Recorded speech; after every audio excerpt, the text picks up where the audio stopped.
Good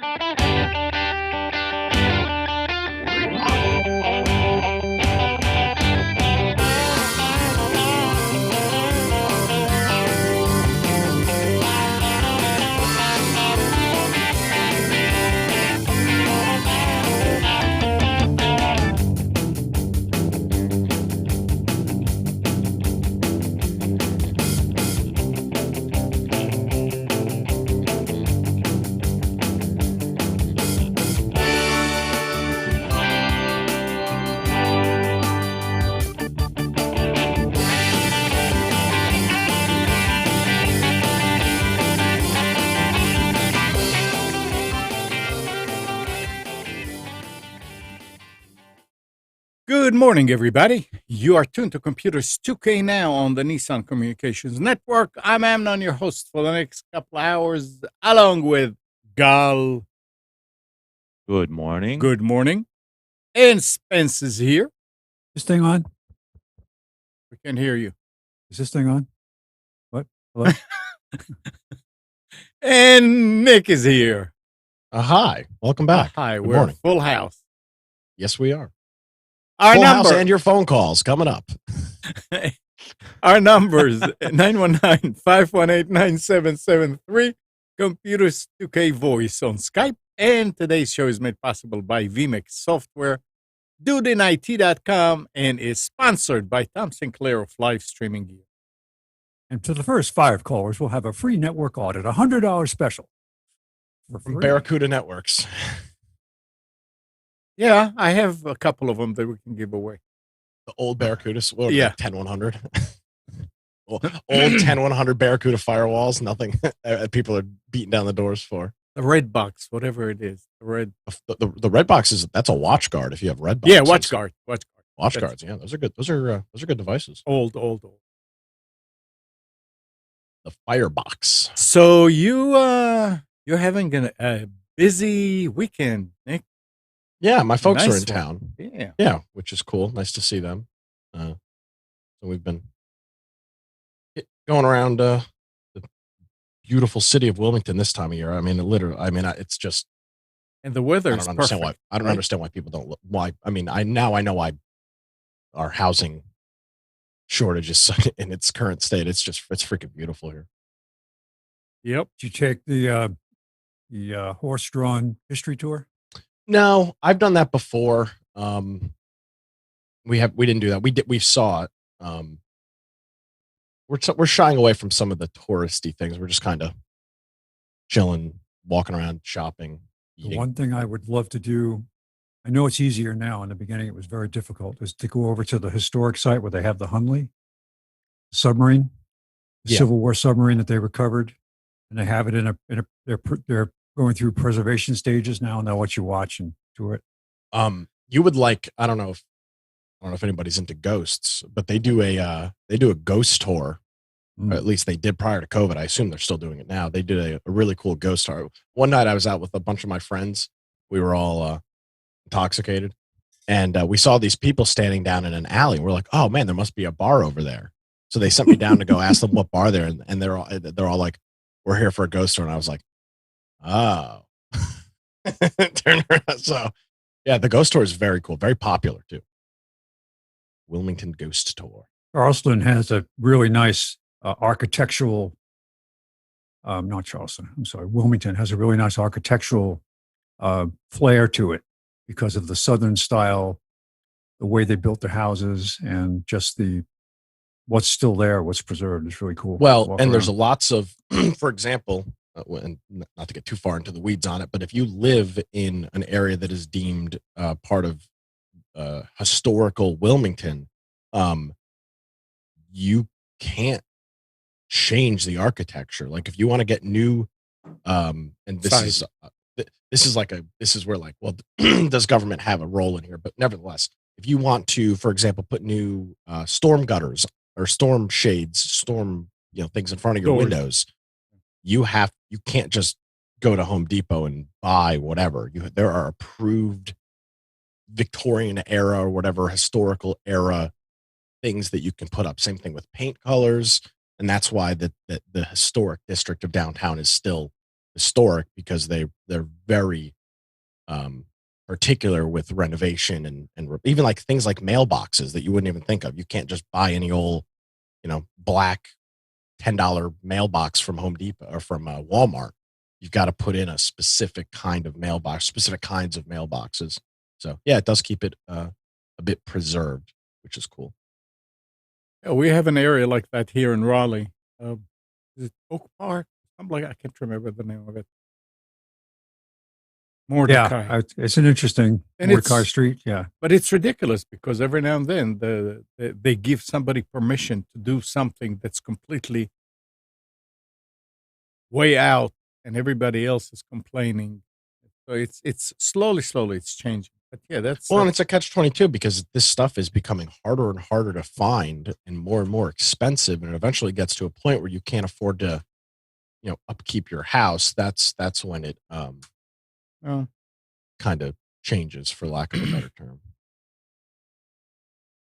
all right. But yeah, So let me open with we were talking about my saga with Verizon and moving to T-Mobile, and I got Uh-oh. that bill from Verizon that said that I owe them early termination fee. I called and asked and was put on hold for a long time. And then the girl came back and she said, yes, these are termination fees. I said, well, early termination fee. She said, no, they're termination fees. I said, what does that mean? She said, that's in your contract when you signed it, that whenever you leave Verizon, you pay these fees. I said, so it doesn't matter if I was here 15 years when I leave and I don't owe you anything, I have to pay the termination fee? She said, yes, it stays until you cancel your service. Even though Another on reason the not to. invoice it says early termination fee, which I shouldn't have, and that's why they told me when I said I was going to cancel. They said, well, okay, there's nothing that you need to pay. She called it, and she went and apparently talked with somebody. It's not early termination; it's termination. So that's false advertising well, right there because they claim no contracts, yeah. Well, then which implies no fees. Hold on. When Amnon first joined Verizon, they did have Yeah, contracts. they did have. They did. Absolutely. I did. I was GTE before it was even Verizon. Yeah, that's right. That's how long I was there. Yeah, Cellular Well- One, CTE. But Now- the thing, You know what you should. You know what you should try and get them to do. Right. Tell them, "No, I don't want to leave. Just put me on a no contract agreement, and then the next day leave." No, I'm serious. I'm dead that's serious. Yeah, that's Well, I would They'll say this. waive whatever fee, right?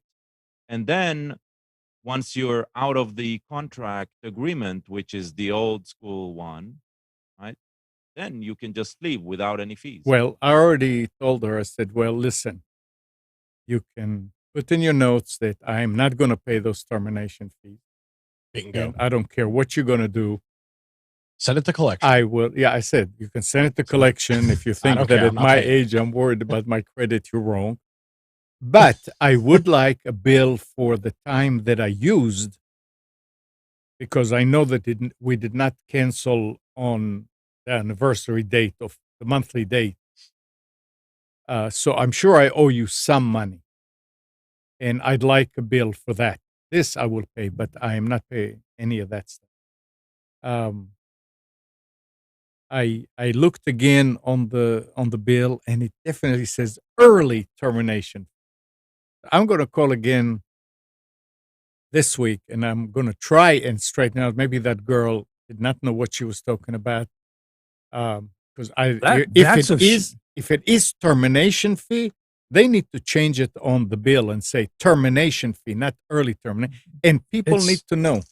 It's absolutely they have no idea what the person in the next room is doing. Yeah, well, At Verizon, I can talk to 3 people in the same day and get a different story from But- all 3, and they're all in customer service. but So- she blew my mind when she said it doesn't matter when you leave, you will pay those terminations. I said, I don't owe you anything. I never, I mean, I don't think I ever bought a phone from you. My daughter bought an iPhone 7 years and years ago when it came out, and it's already paid. And so I don't understand what is the early termination. She said, it's not early termination, it's termination, and it's in your contract. How much was it?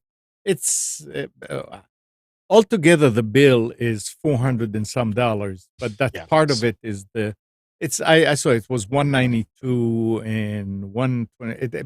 It's different per line. It's ridiculous. I mean, they send can it to collection. absolutely. But it's very interesting to know that if that is true, people need to know that here is a company that says whenever you leave us, we're gonna get some money from you. Well, here's the real thing, and here's the real question. So if you watch television at all, you see cell phone commercials. Mhm. Verizon, I don't see much of. It's predominantly AT&T and T-Mobile, at least when I watch TV. Every now and then you'll see there's a time of year where they all fight for customers, and they'll Yeah. come out and they'll have some commercials trying to But convert. all year round, it's Yeah. T-Mobile and AT&T. Correct. Verizon is advertising a $25 a month thing now. But Try to I get don't people see to their come over. commercials as much as like I can tell you the last Verizon commercials I saw. Their last set of commercials, and this was months ago, was after the California wildfires. They made a big deal that they were the They were responsive carrier. Mhm. But AT&T and T-Mobile have ads running right now. So my question is, T-Mobile's big thing is we are the uncarrier. That's their whole thing. We're not like a regular phone carrier. No, that's T-Mobile. Sorry, that's what I meant. Yeah, T-Mobile. They're the uncarrier. The question is, do they do the same BS that Verizon does if you try to cancel, or is it the same thing, or is it just hey, I'm done. I'm done. Send me a final bill and I'm done. Yeah, Or One of these providers was advertising, "We'll pay your fees, your early termination fees."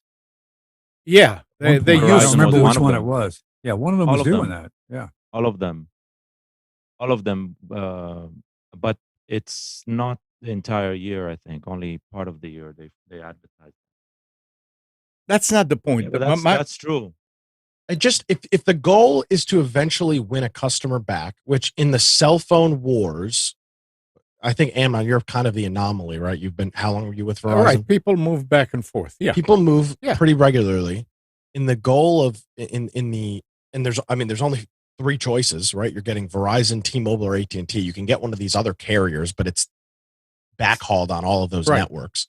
So if you're going with a major provider, there's two other choices if you're on one of the major ones. It just seems to me to be a very petty and stupid thing to, I would say that Amnon, they've lost a lifelong customer. You will never go. It doesn't matter I what they will offer. I never- don't believe you would ever go back to Verizon. not only that, I would never recommend them. So is the question for them is $190 worth the, obviously they don't know who you are, but nevertheless, even if you didn't have this show, you just telling your friends like, hey, Any they customer. suck. Yeah, They're awful. I don't like them. $90 they're gonna get. For him. Yeah, it's just it seems to me to be a very petty and stupid thing to try and Of course. collect on. Yeah. To me, it seems to me like a lose-lose because, as you said, you're not going to pay it anyway. So they're not going to get paid, and No, they're going to not. get bad PR and press, and it's just Right. they could just let you cancel your contract again. And this comes down to, if I had to guess, what this really comes down to is the fact that Verizon does not empower their employees enough to make decisions. Somebody in customer service should have looked at your account, looked at the age of your account, and said, Mr. Nissan, we appreciate your business over the year. We're going to go ahead and waive this termination fee. But I am convinced that Verizon is not empowering their employees enough to actually go and do that. They have to follow the book. They have to follow the script. So bad policy gets sent to everybody. Now, if you're with Verizon a year, I could say, okay, yeah, fine. They're not going to wait. Yeah, I don't that's know how long different you've been a story. Verizon customer. To me, it seems like, okay, you've given us tens of thousands of dollars. You've spent tens of thousands of dollars with us over the years. especially we can waive $192 termination fee. That just seems that is retarded to me. I can't wrap my especially head around with the that. fact that a long-term customer, they don't call you to say, "Hey, we have a new plan that will lower your bill." No, they never don't. call you with that. They'll leave you in the plan that you're getting screwed by until you finally figure it out and say, "I'd like this new plan." Oh yeah, and then they'll change you. But they never call you to say, "Gee, we could tweak your plan and save you $50 a month." They don't say that. Oh, by the way, No. you're in a. I remember hearing you're in a grandfathered plan. What do you mean a grandfathered plan? Oh well, this is grandfathered. And well, what's the new plan? Oh, the new plan was this, and it's well, that's Great $50 grandfather. less. Yeah, great grandfather. That's right. But Alan it's says they're- Alan says frontline customer service agents are not empowered to do anything useful. That is the problem with all of these big companies. And when you see good customer service, it's because they've empowered their employees to make decisions and trust their employees. What it comes down to is you're confident in the people you're hiring. And the companies like Spectrum, this is not just a cell phone thing. Spectrum, Comcast, AT&T, they have so many employees and frankly, so many shitty employees that that's why they can't empower their customer service agents. They're too big to only hire people that are good. That's why that's why you get terrible customer service from big companies because there's too many bad employees that they have to hire because of their scale and their size. or they're contractors.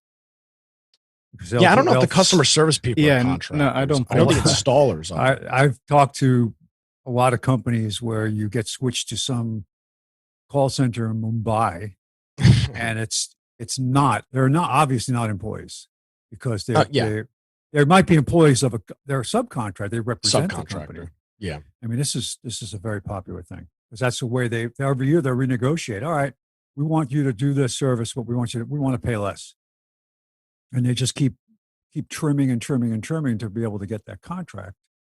But to tell you what one guy told me in that whole exchange that we had between us when I said that, well, I was switched over to somebody with a heavy accent that I'm sure was out of the country. He said, Mr. Nissan, all our customer service agents are in the United States. I said, well, the only reason I'm saying it is because they had a heavy accent. And he said, well, we are a nation of immigrants and we have people from all walks of life. I said, okay. But I want to say something. I did not leave Verizon because of bad service, bad anything. The only bad thing is that my daughter couldn't get her iPhone 12.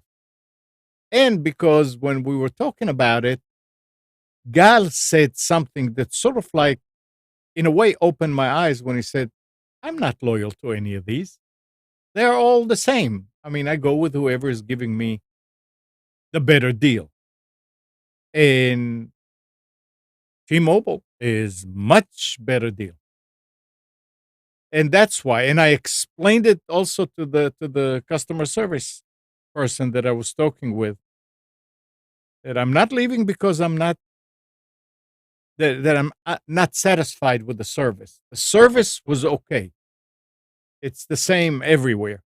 But that was the case. And because you wasted hours of my time on hold and back and forth because you did not have the answers that you finally decided, yeah, that's the answer. So anyway, it's the interesting part of that whole thing is a company that will have even will have something. If I'm not going to read the contract.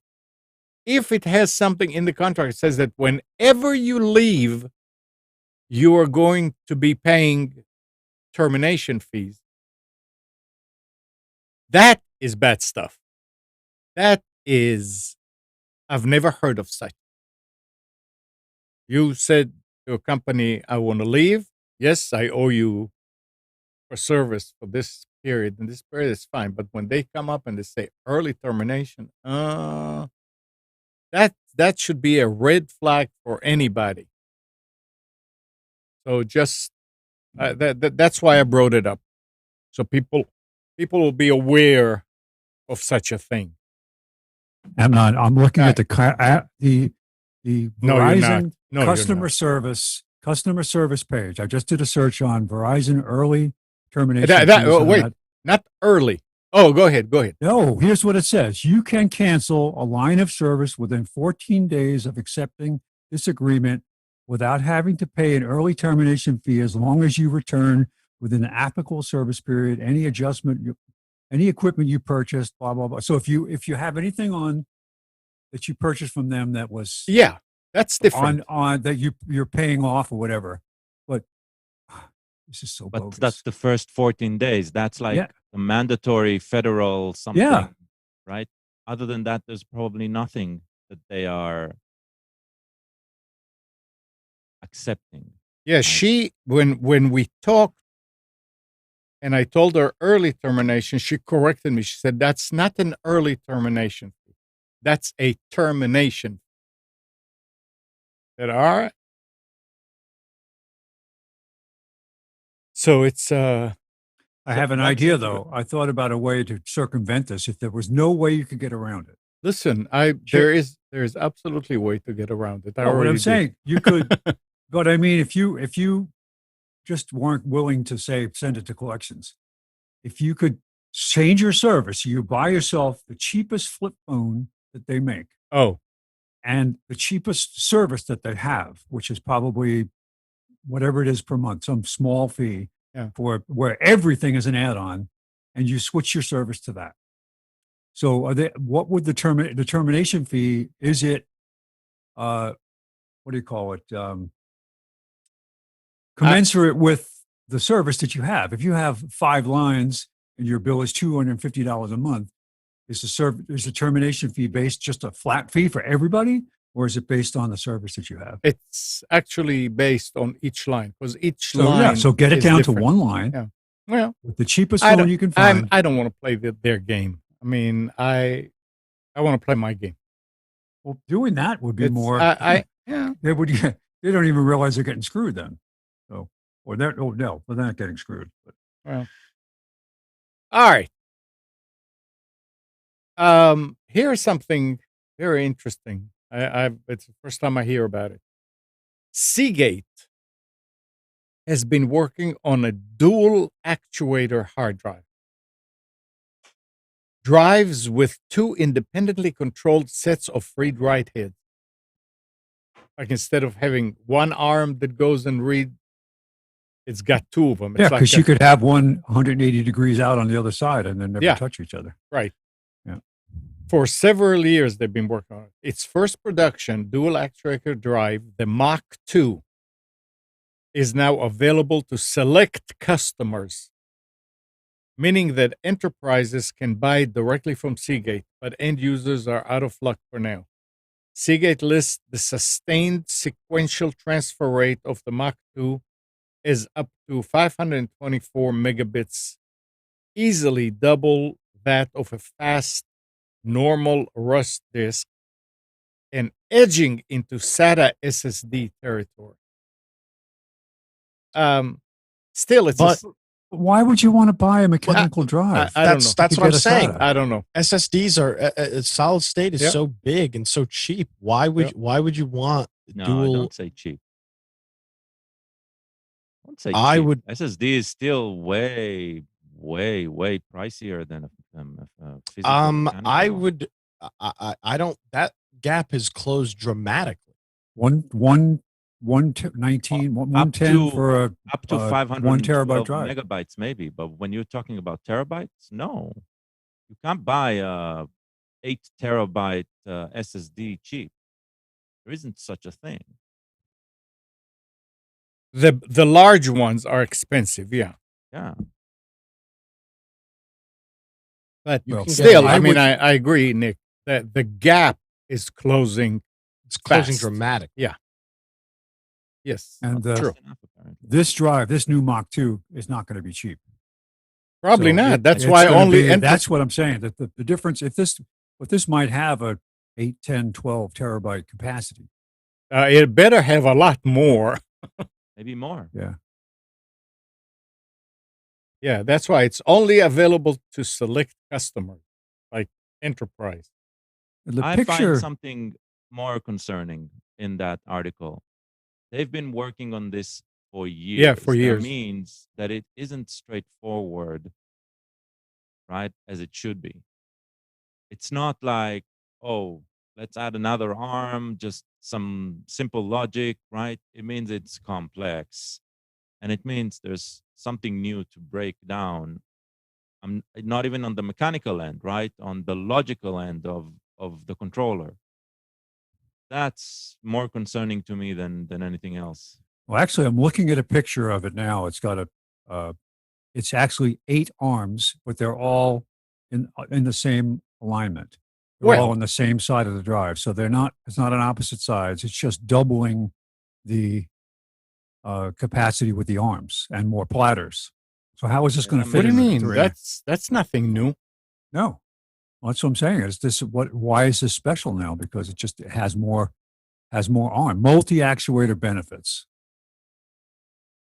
But it Data always the intensive arms, they app. move independently. But So again, that we're talking it's about not mechanical movement. it's not 2 arms accessing the same platter. It's each arm is still each platter still has just 1 arm. So But is it? I wonder if is it? Does it show you the inside? Does it have? yeah, I got a pair. Well, it's an artist's rendering of what the inside looks like. Huh. It shows 1, 2, 3, 4, 5, 8 platters and 8 arms. One stacked. 8. They're stacked on top. So the platters, the arms are 4 arms tied together, obviously, in one moving bracket. So this has 2 moving brackets with 4 each. So those can be independently seeking from each other, but they don't access the same platter.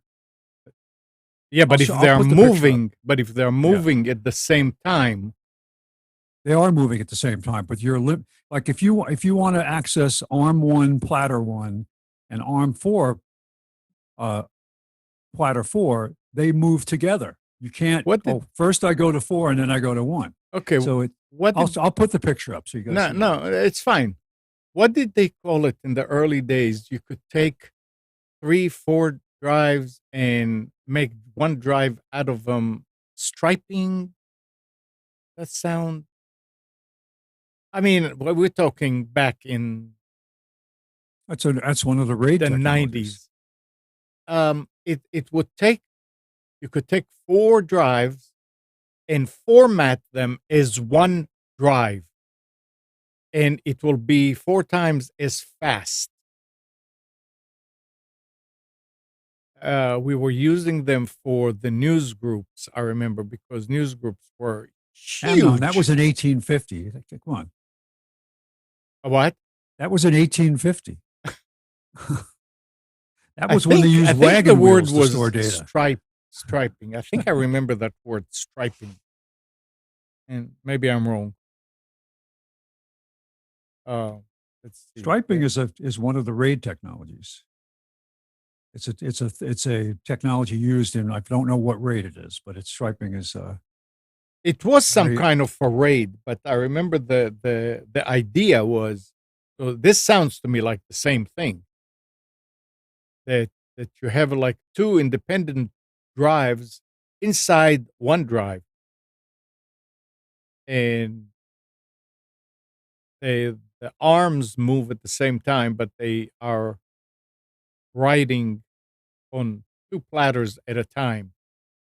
And I don't know, but anyway, it's interesting. I thought it was interesting to see. Here they're working on spinning drives. At this day and age. They're still manufacturing backup tapes.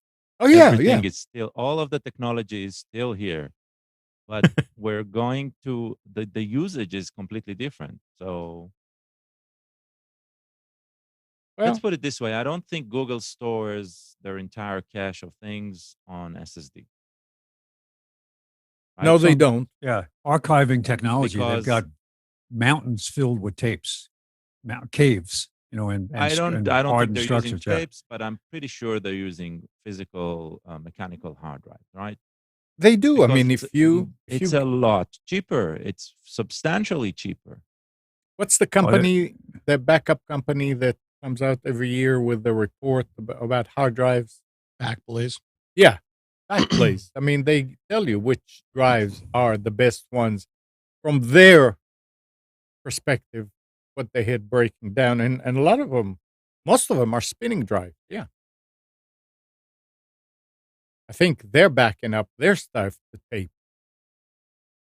I know a guy. He's the brother of my brother-in-law. a guy. I know a guy who knows a guy that they started a company that was off-site tape backup for companies, where they have a gigantic warehouse filled with silos of, what do they call them?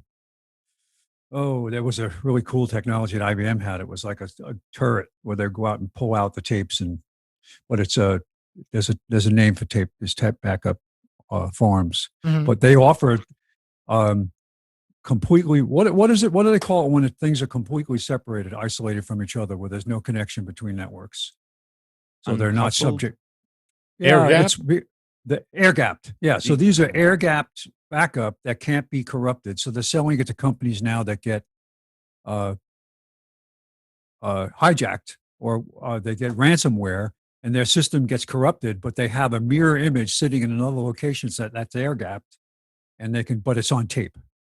They don't use spinning disks; they use tape, and it's slow, but they can actually give you your image, your complete company image, on a safe platform. And once it's on the tape, it sits there.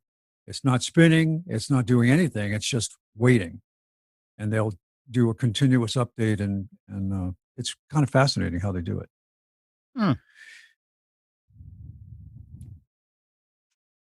All right. I had their data sheet. I don't know what I did with it,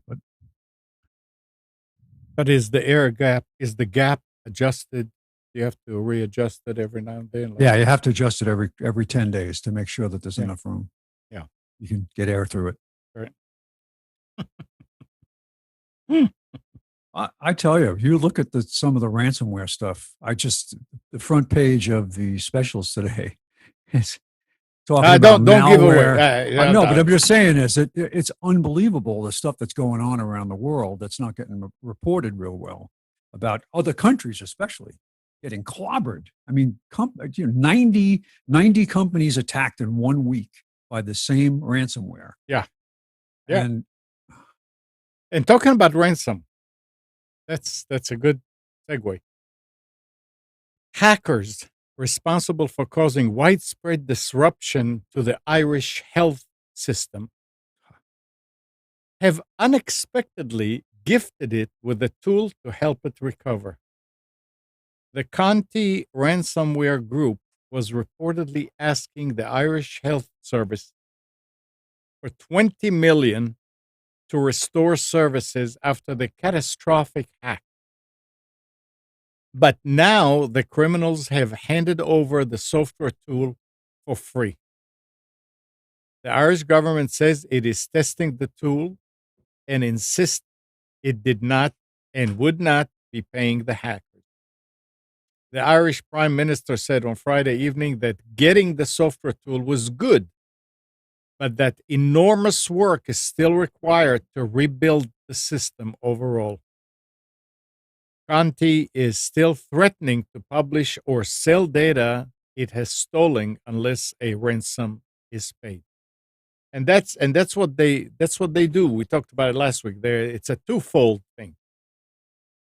It's you pay the ransom, so we'll give you the tools or the key to restore the system, and we will not publish anything. If you don't pay, then go ahead and rebuild your system, but we are going to publish the data that we got in one of our blogs, whatever the websites that we have. And that's the thing. I mean, they may be able to build it, but they still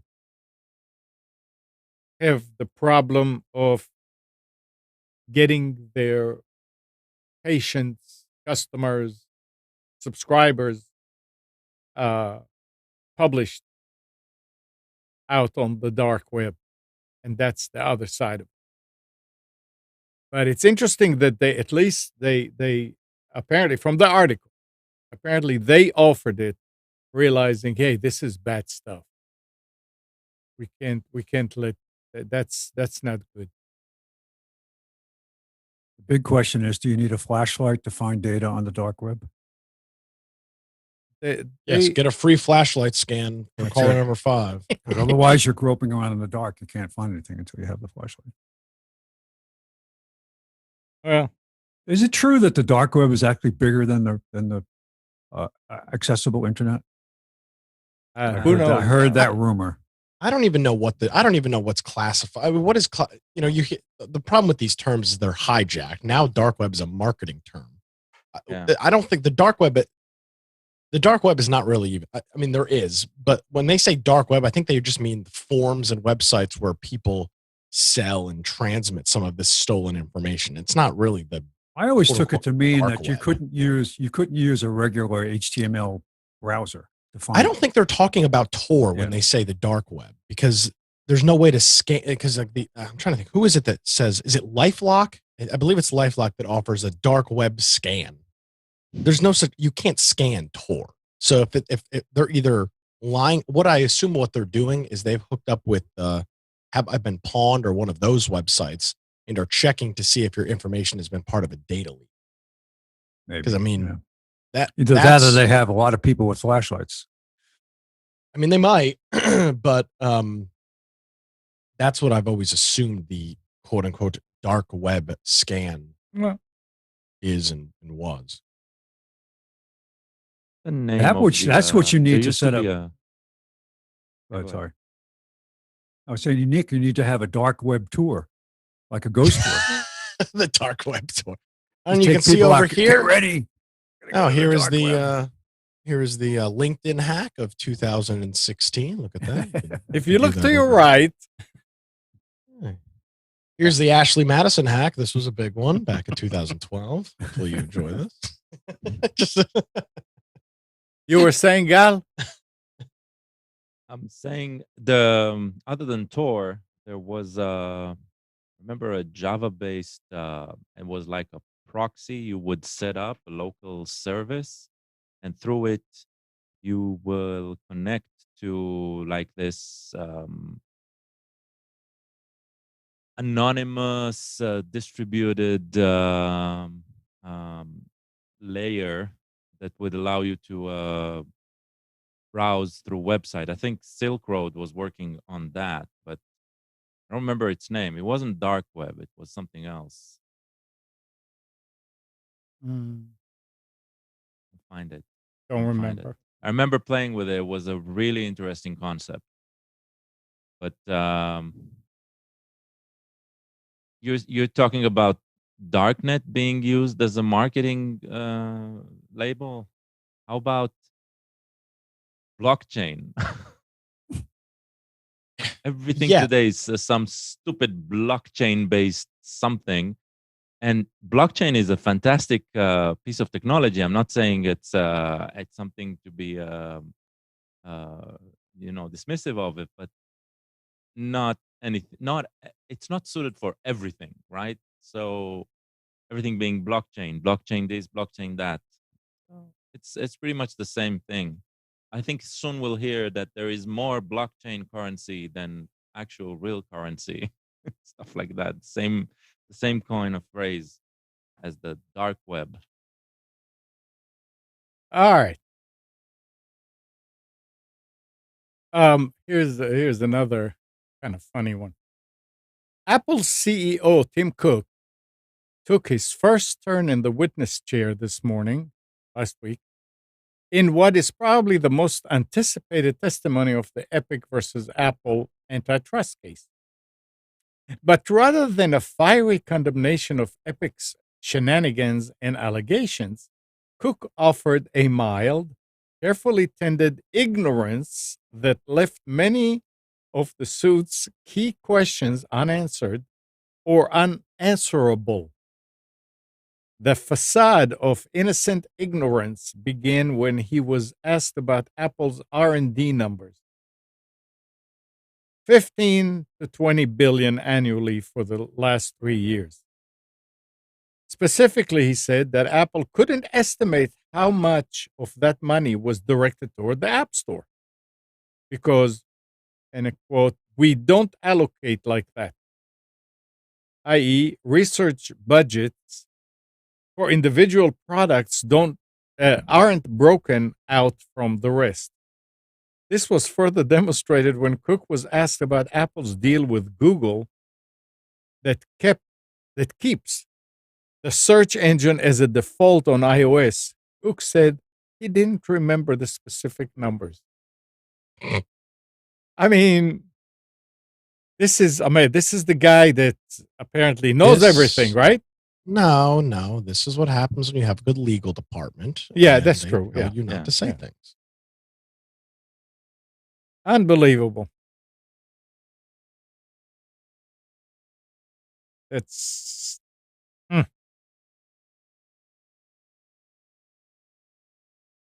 Let's see what else is here. Facebook says that its services were interrupted 84 times in 19 countries in the second half of last year, compared to 52 disruptions in 8 countries that took place during the first half of the year. That's a symptom of a growing trend among countries to restrict access to social media and the open internet. During the last 3 months of 2020, Facebook also said government requests for user data increased 10%. The company says it continues to scrutinize all government requests for any user data. So they're complaining. There are countries that are cutting us off for the users. The world's smallest violin, I mean, ladies and gentlemen. give me a break. The first thing that you understand, or that you have to understand, governments, it's not like in the United States where, yeah, let them, it's fine. Those are other countries that have probably better leadership. I mean, whether or not we like it or not, they realize, hey, this is a lot of bull going on here. This is just inciting people. This is giving people the wrong information. We can't wait for them to make a decision to clean it up. We're just going to stop it. If they want to continue, that's fine. They'll clean it up. Because really, social media is just what it is. Social media. It's not the way that the world should run by. And we, I think, in the States and all over the world, let those so-called social media platforms run our lives, make decisions that are going to be felt for years to come, that have nothing to do with social. Companies They have to do with socialism. Unbelievably large investments in nurturing and they're nurturing that information and their public image on. You go to a website of any company, find us on Facebook, on Instagram, on Twitter, and right. blah, blah, blah, all the way to, so they have people and AI looking at that information, what people post, and True. also their own postings, which drive you insane because they pay to have the stuff put out on Facebook and Twitter, and featured ads and all that stuff. I'll never forget in the early days, one of my customers came and said, so we have the website and we have all this, but I'm told that we need to be on Facebook. And back then, Facebook was what Facebook was designed to be, or I thought so. But apparently a lot of companies were. And I told them, I said, Facebook is not for you to advertise. Facebook is for students to communicate between themselves, or people to communicate. At the time, it was. Little did I know. Yeah, at the time it was. So it's just interesting what it came to be, and I don't know. I always like to think that there is a way to correct it and to turn it around and create a situation where, okay, it's no longer going to be that monster.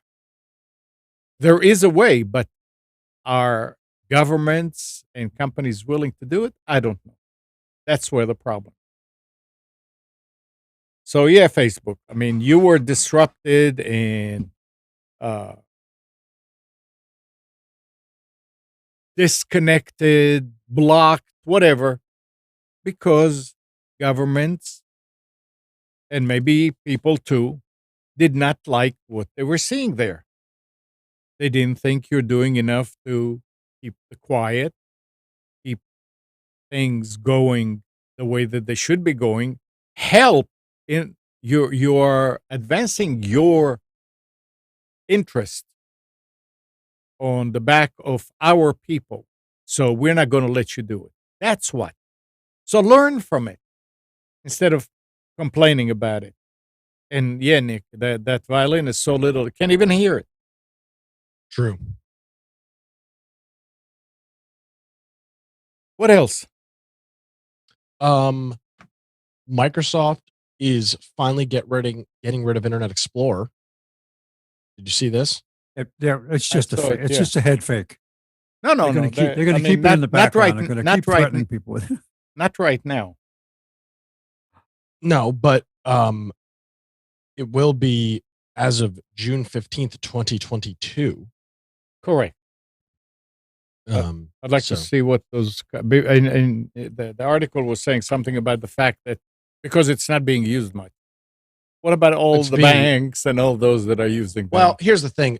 Now with Flash and some of the security stuff, these systems are having to move away from IE. They're things are slowly breaking. Like for example, Adobe Reader, which is an add-on that you can print PDFs inside of Internet Explorer. On many computers and in many systems, that just doesn't work anymore. Mm-hmm. So you can't print PDFs inside of IE. That's a huge issue. Well, Nick, you were working with an IT department, still do, that caters to a lot of businesses and banks and things like that. Yeah. Did any of your customers that you can remember ask to be migrated to a new browser for their website and stuff? They didn't ask, but one of our larger customers, which was a bank in Fayetteville, we migrated them from one bank system to another, full system, and their old system that they were on only worked in Internet Explorer. Mm-hmm. This new system, it was a self-contained application that they could run. So this was your initiative, the company's initiative, or the bank's initiative? Well, the bank moved to a different system, different software. So with that, we then migrated all of the users from IE to Chrome or Firefox or even Edge, because there was no longer a reason for them to use Internet Explorer. Everybody was using IE as their main browser because, well, that's the only thing that system would run in. So, yes, we did.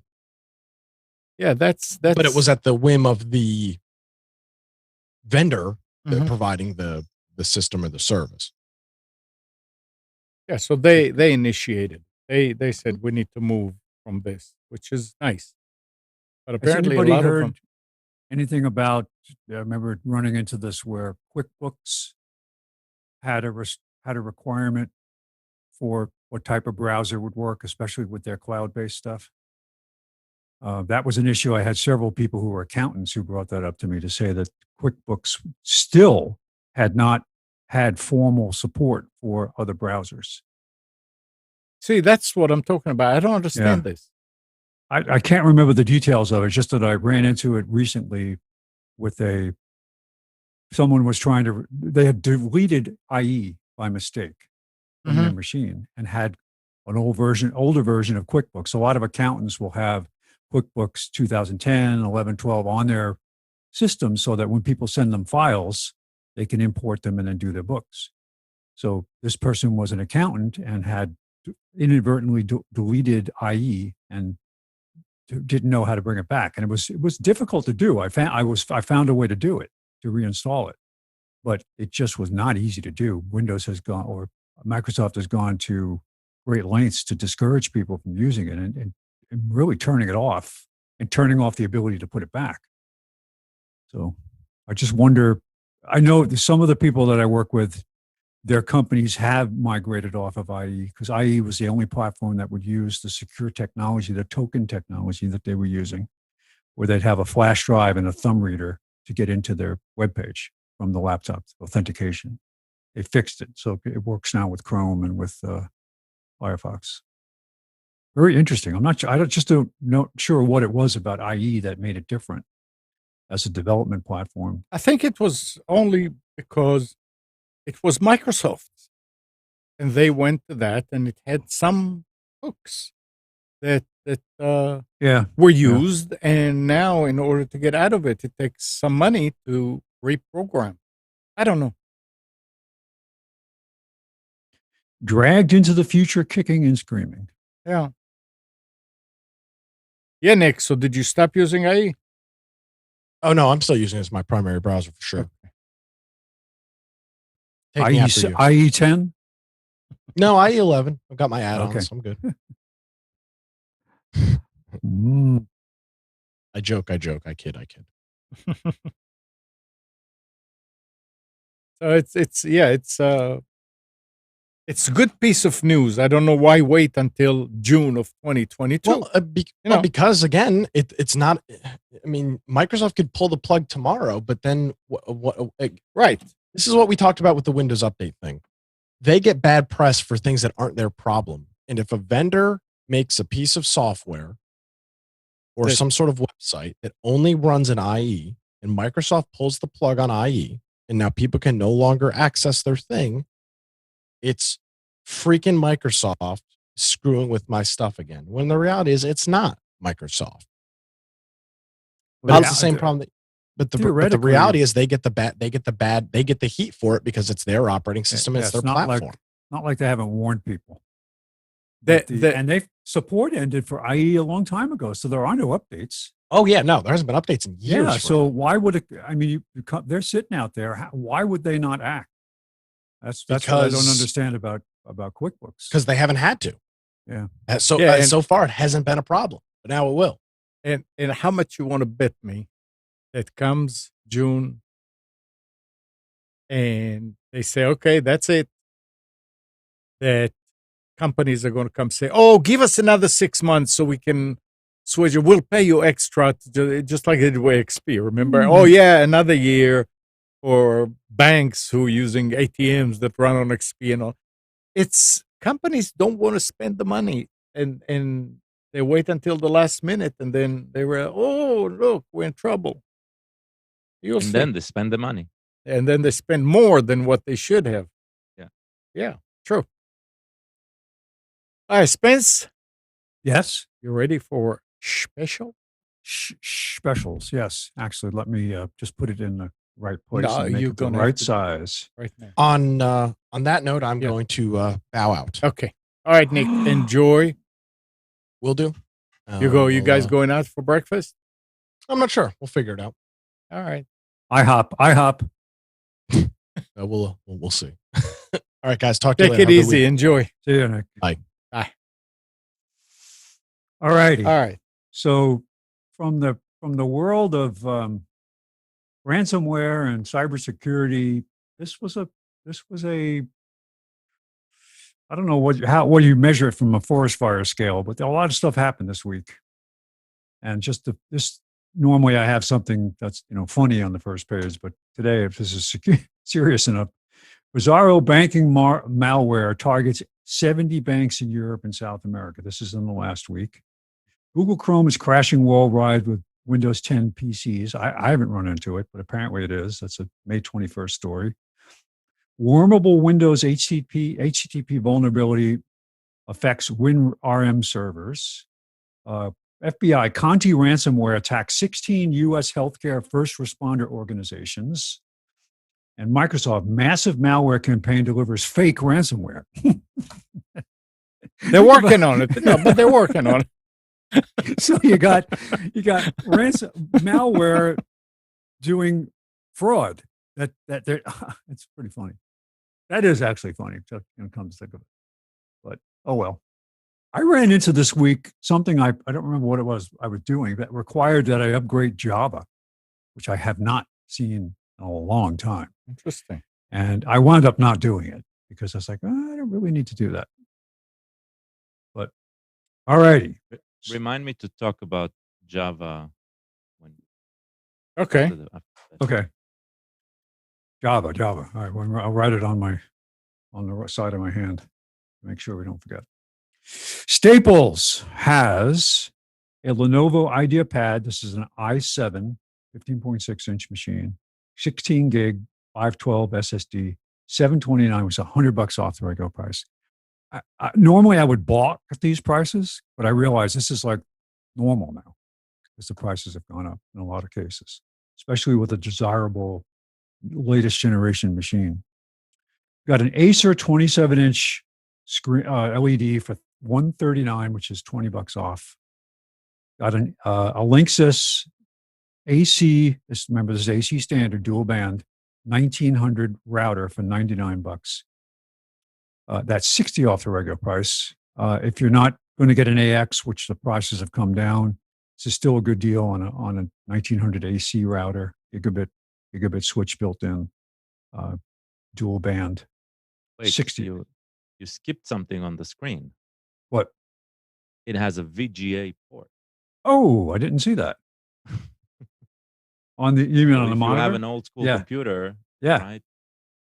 That's important. It probably has Yeah. HDMI and VGA. That is good. A good point because it probably could be DVI.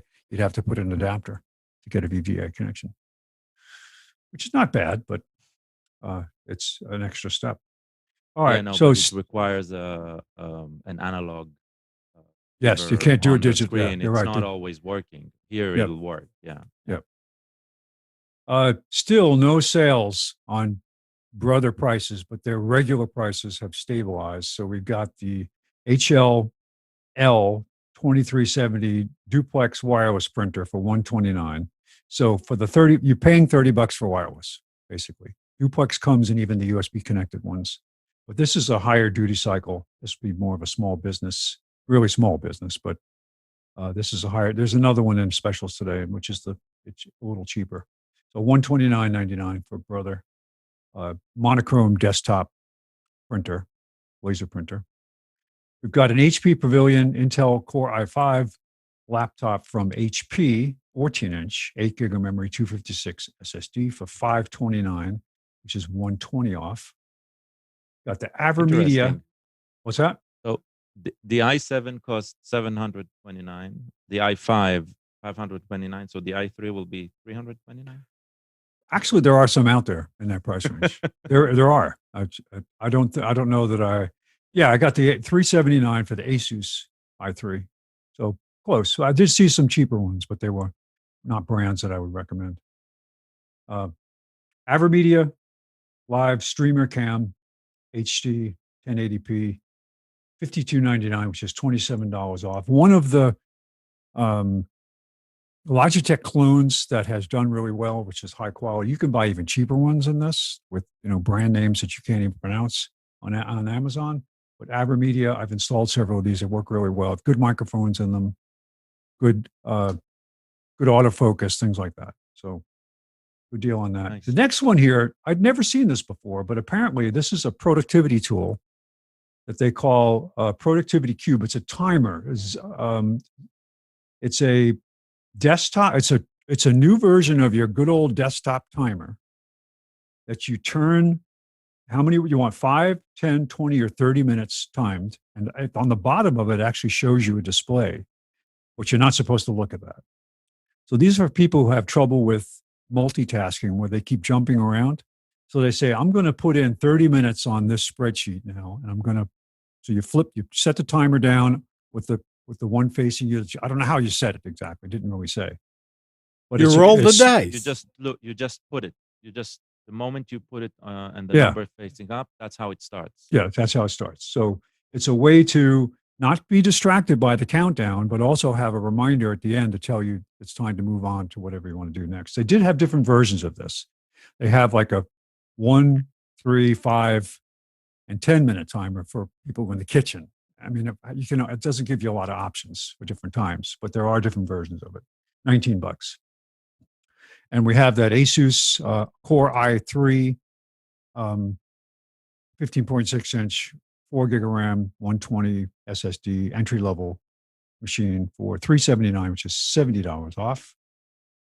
Got the Roku streaming skip media player, $39.10 off.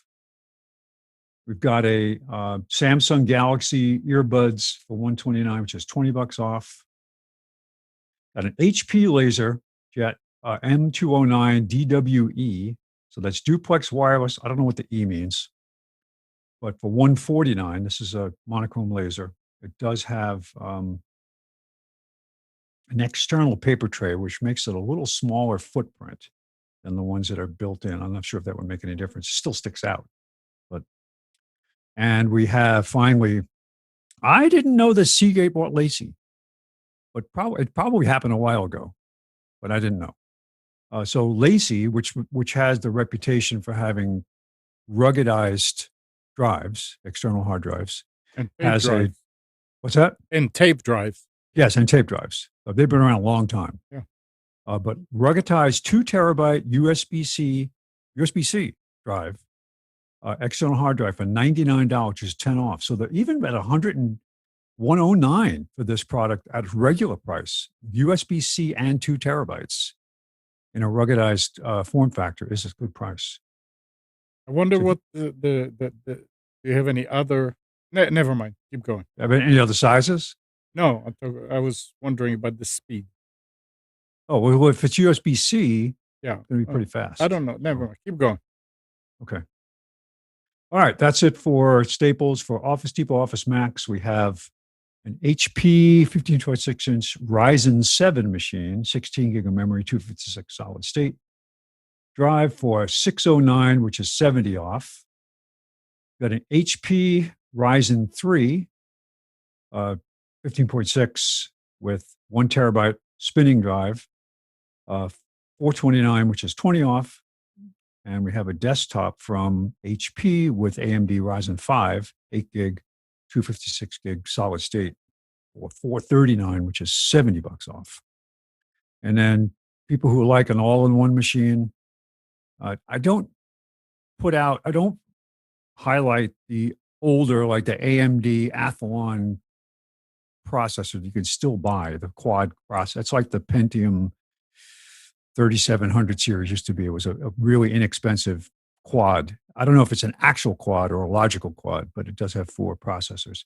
But you really, with those today, you really want to go with a mainstream processor if you can.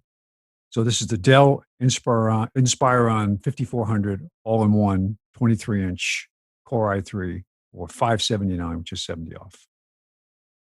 Then we have a SanDisk 480 gig SSD Plus solid state drive for $56.99, which is $157 off the regular price. Now, that's an odd size, 480 gig. That means you have logically, about 420 actually available? Because normally they're sold as 500 gig, which gives you like 480 available. So I'm not sure where the sizing comes from. That might be why it's cheaper, older model. But it is the Plus series, which is faster. Western Digital SN570 solid state PCI drive, 500 gig for $64.99. And that's 45 off. Got a SanDisk USB 3 flash drive, 256 gig for $36.99, which is $32 off. Haven't seen these out or talked about much. Chill mats. I think a lot of the laptops out there now have really good temperature management, but it can't hurt. If you're doing heads up, intense on an i7, intense work and graphics, you might want to think about a chill mat. And this is a Targus chill mat, which is $36.79, which is $3.20 off.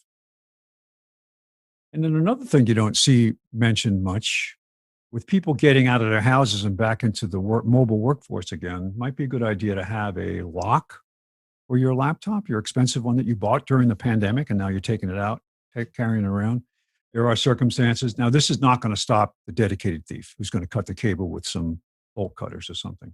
But it's a $19.90. It's a good sale. It's $19.99, half off for the Targus DEFCON 3-in-1 universal combo lock. And it does have, it's not the kind with a key. I have several key ones from the old days, which got the cylinder keys.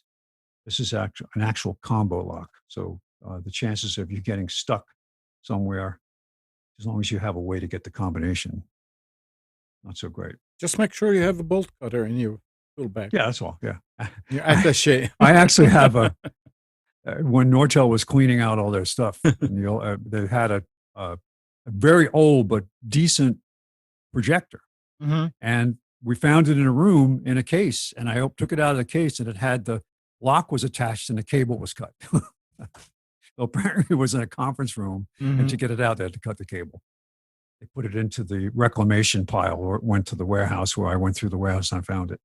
So worked good, because it was more than 640 by 480 was the typical Mm-hmm. entry level resolution. This was whatever the next step up from that was. Okay, Dream Gear Xbox One wired gaming headset for $27.49. It's $12 off. We've got a SanDisk Extreme Micro SDXC card, 256 gig for $64.99, which is $25 off. And Amnon, this is you. You need to be relaxing more. So we have the MindReader Bamboo laptop bed tray, so you can work from just sitting in a bed watching TV. And the fact that it's bamboo makes it much more socially acceptable from a reusable resource perspective. So $36. You gonna buy one? Sure, 2 of them. Yeah. Well, that you can actually buy a kit to link them together, so there's only one leg on either side of the entire bed. Yeah, you can have a workstation. I mean, what do you call it? A 90, kind of like That's really it. bad. Yeah. All right. So the next thing, just for fun, I went to the Micro Center webpage, and I said, what if I'd like to build my own computer, the best thing I could find on their webpage, the highest capacity processor, memory, most expensive case, most expensive SSD, and see what it would cost. So I did that. So did you know that there is the Ryzen Threadripper Pro processor, 64 cores, 64. Goes for, the regular price is $5,489, but you can get it for $90 off today. Oh, wow. For $53.99.99. Wow. Wow is right. And that coupled with now this is not the most expensive system board. This one is pretty up there, but I wanted to go with a brand name, something I recognize. This is the Asus X570 Crosshair Dark Hero AMD motherboard for $449.99. Decided to go with 64 gig of memory, where we've got 232 DDR4s for $364.99. That's $135 off. We went with a AMD Radeon RX 6900 liquid cooled 16 gig PCIe graphics card for $2,799.99. It's in stock, Amnon, so you can go get it today.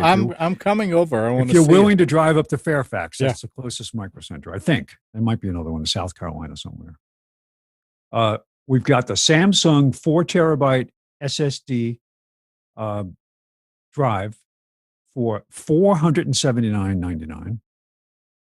The case I picked was a Asus ROG Strix Helios tempered glass ATX mid-tower case, white edition, for $349.99. And finally, had to get a good keyboard, right? I wanted something that was a combo. I ran out of space and I couldn't fit in the last two things here. Logitech MX 900 Performance Premium Backlit Keyboard and MX Master Mouse Combo for $169.99.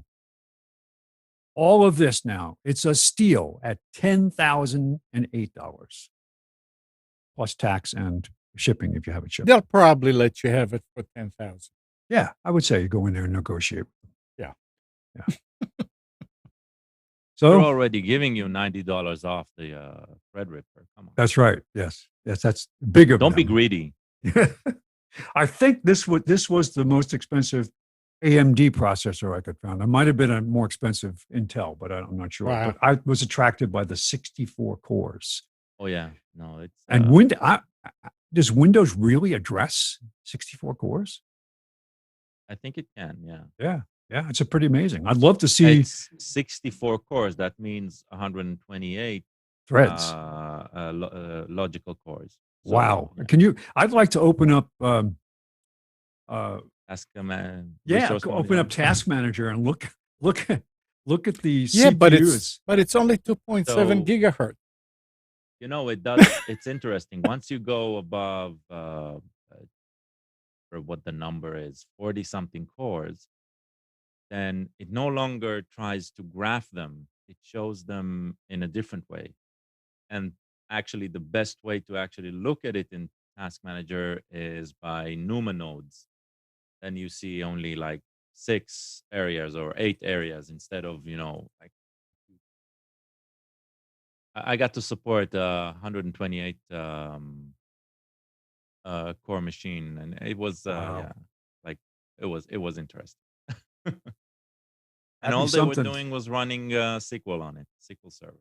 Wow. All right. Well, thanks, Spence. You're welcome. You're going to write me a check for this computer build? Absolutely. Okay. Of course. No. Bring the receipt first. Yeah. No, I want you to send me the money over Venmo, and then I'll go get it. Venmo. Of all the ones I've used Zelle, I've used Cash App, and I've used Venmo, and I like the way Venmo works the best of all Not PayPal? No, don't they own? Doesn't PayPal own Venmo? I don't know. They own Venmo, but yeah, but they. But I PayPal never and had a Venmo regular. Don't interact. So I never had a regular PayPal account Spence. Really? There's to accept Go. payments. there's So a the question. ones that people asked me to have was Cash App, and originally the Venmo is the most recent, but Cash App and Zelle were the ones that people asked me to use, and then finally, in a big gushing wave in the last year, more people have asked for Venmo than any other. So, and they're just very happy with it. I'm happy with it.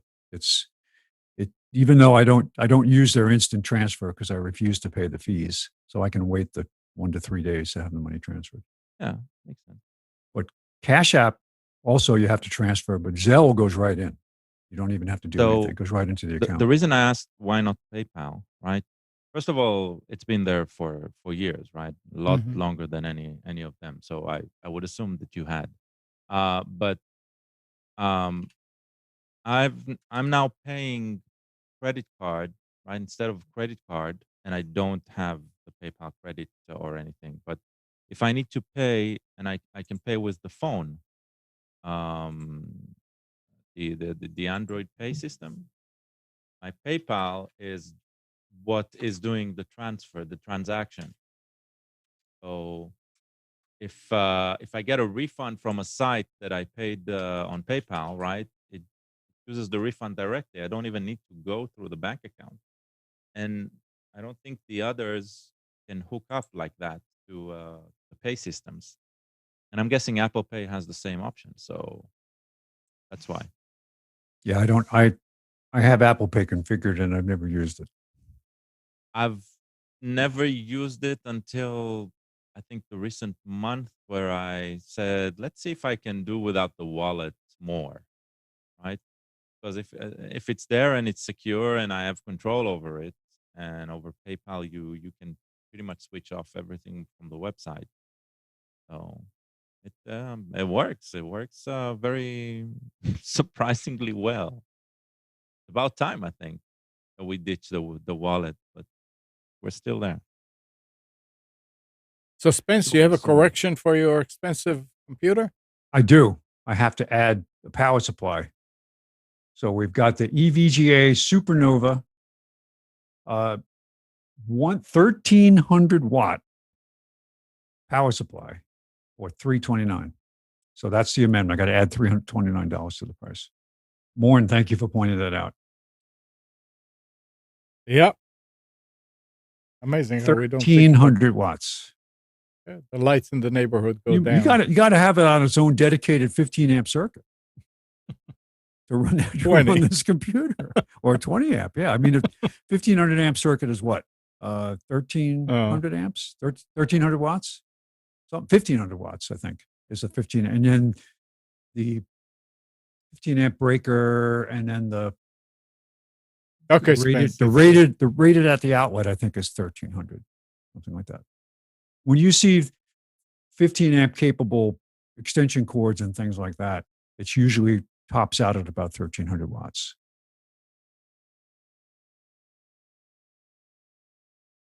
So, All right. oh, so I Thanks. have to add the cost of rewiring my house. Yeah, I was Yeah. just going to say, but I figured, nah, let's not go. I can put it in the garage where I have a dedicated. Talking 20 about, amp. let's talk about this.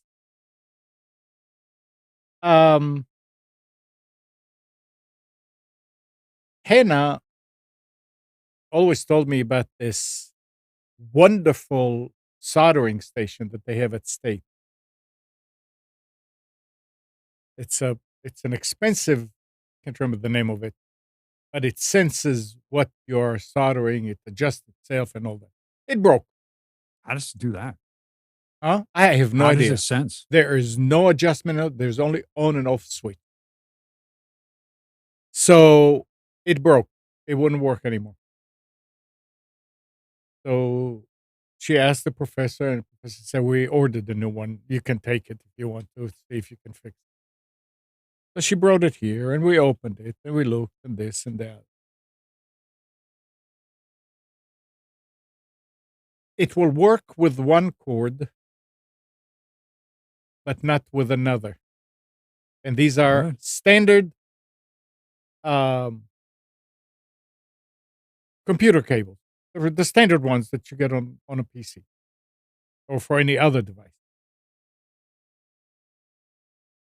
We tried 3 different ones. It worked with one. Okay, well. She went home and and it was working with that one. I mean, figured out that we put inside there's a bunch of regulators that need to be screwed into a heat sink and all that because we took it apart. Heavy mother. She went home the next day. She said, "Dad, is the outlet that I was using over at the house, was it a grounded one?" And I said, "Well, it goes to a ground rod because this is on the extension to the house in my office. It's not the ground that's the house is not grounded. It's using the neutral as a ground." And she said, "Well, it's not working except in one outlet in the house, and it's the grounded outlet that I have." Oh, And I said, "Interesting." And she went here and there and did this. And then she found out she also has one of those GFI outlets. but it's not grounded It's not grounded. properly. Yeah, I remember that. Yeah. And it feeds other outlets. I mean, it protects other outlets somehow. And it worked on that. And she went and she sent me a video from YouTube that the guy was saying that if your house is not grounded and you don't want to rewire the whole house, you can use GFI outlets at the beginning of the line, and it will protect all the other ones. And I'm saying, well, it cannot make a ground. I mean, you're still talking about a 2-wire circuit. So you're fooling this thing into thinking it is grounded. Basically, using the neutral wire as return for the Well, ground. no, wait a second now. How can you use the net neutral wire as return when you're using it as the let's talk let's call it the negative? It's, even Well, though in it's most AC, in you only have in 2 wires. most circuit breaker panels, the earlier circuit breaker panels, they came in. If you did have a ground wire, they came into the same bus bar. It's only later that they separated the ground and the neutral Well, because they were the same, basically. I don't know. The thing is, I'm saying, how can it? But it did work. You put a GFI uh, outlet at the beginning of the feed. If you have a few of them on a same breaker, and you put it as the first one, it protects all the rest of them. And I don't know. The guy on the video sure knows what he's saying. Sounds like he's and it's if you Does it have a digital display? no. Because the Weller Smart Station on Amazon is $1,100. Well, this is about $1,000 yeah. thing. So this has it's pretty sophisticated. Yeah. No, but it doesn't have a display. It's got 2 LEDs. Okay. And I don't know what I did in there. When I did it, she said, "Oh, the lights came on." I said, "Oh, shoot. Now I don't know what I did." We tried to break it and it wouldn't break. So something, I don't know. The point is that even when it worked, when I put another cable on it, it wouldn't work. Put the other cable on and it worked. And the cable is perfectly good. So I thought it was reversed because I know that every time I stick the tester in that strip, it says that house wiring fault, something that the hot is reversed. The wires are reversed. So I did make a little pigtail that reverses it just for things that complain. And I said, well, next time you're here, take this and try it in the other outlets and see if that solves the problem. Maybe it's so sensitive that it knows, hey, this is reversed. That's not right. Actually, there's a little communications chip in there, and each one of these soldering stations has a guy assigned to it at a remote location, Oh. paying attention to everything. A little camera watching what you're doing. Oh, let me adjust the wattage. Let me adjust the right there. That's why it's smart. But I thought that for GFI you need to have ground. Well, it has to Obviously. detect. That's how GFI works.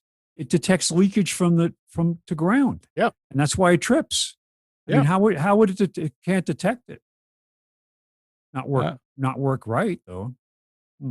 And those things actually work because the other day, about 3 weeks ago, I cleaned the filter in the fish pond outside, and I always have to pick it up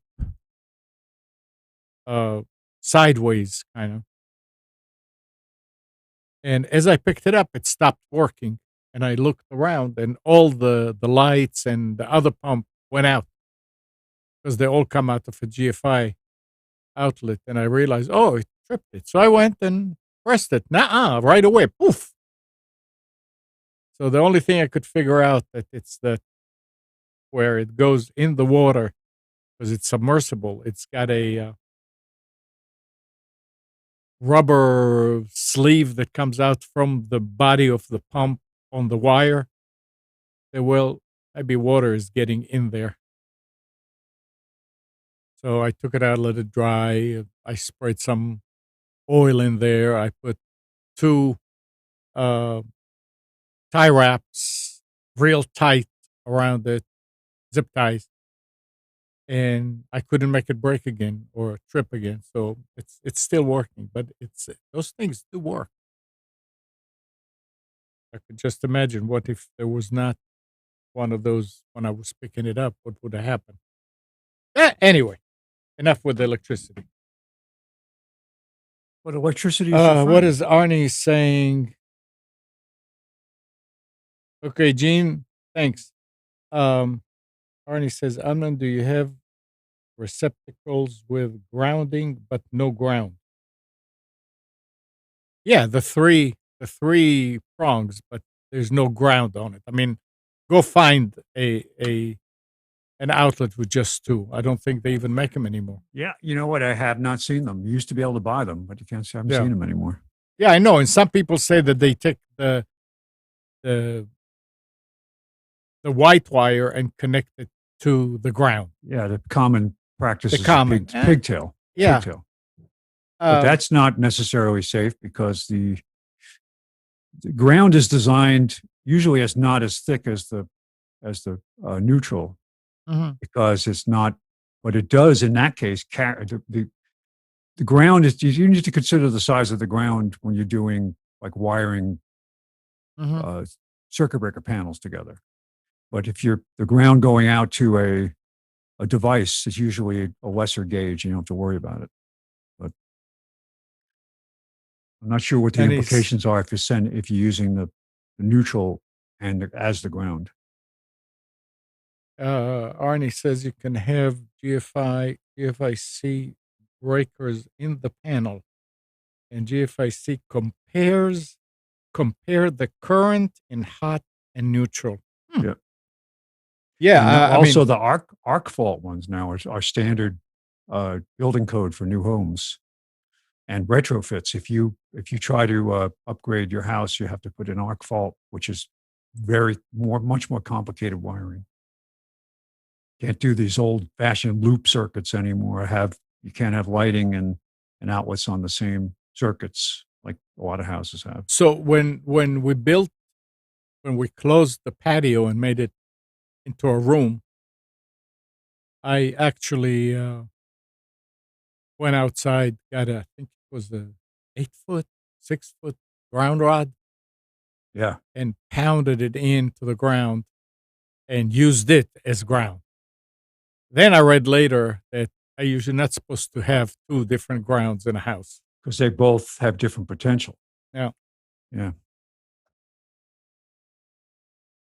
Anyway. There's over at Emily's house in the backyard, there's a ground rod. And for some reason, they drove it into the ground like a foot away from the foundation of the house. Mhm. And everything comes down and goes over to it. The cables are all there and it's all connected, but the ground rod is actually bent over at about 80 degrees. And if you don't see it, you'll trip over it. Mhm. So my plan was not to replace the ground wire, but to stand it up straight, cut it off a little shorter, have a thicker cable go over, because it seems like there's one going up to the circuit breaker panel or the meter pan, and all the other ones are connected to that. I would make that a larger cable and still reconnect all the other stuff together. Just because I want to have, it's not safe because of tripping over the wire and over the thing sticking up out of the ground. Well, I mean, to tell the truth here, I don't know if there are homes that actually 4 wires come in. It's always 2 hots and a neutral for Yeah. for 240, 220. Yeah. And that is what's being used for ground. The neutral. So in that case, you could connect it to the green terminal on an outlet. But if you should really have 3 wires. If the power is off and you put a continuity test between the neutral and the ground inside, it's the same. Yeah. Right. That's what It's 3 wires. It's got the two 120s and then one really big fat unshielded cable. Mhm. That's the ground, neutral and ground. It was interesting when I made the garage into a garage to work in back in the 80s. I drove a ground rod back there too.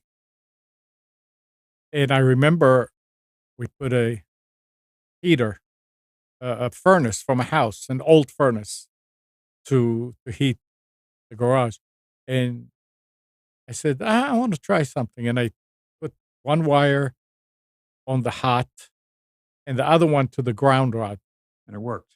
and it worked. Yeah. Yeah, you know what? So That's there. There's ways to measure that now. If you have outbuildings, there's a procedure to measure the ground, make sure the ground is correct. And if you're measuring voltage coming back through the ground, you have a problem.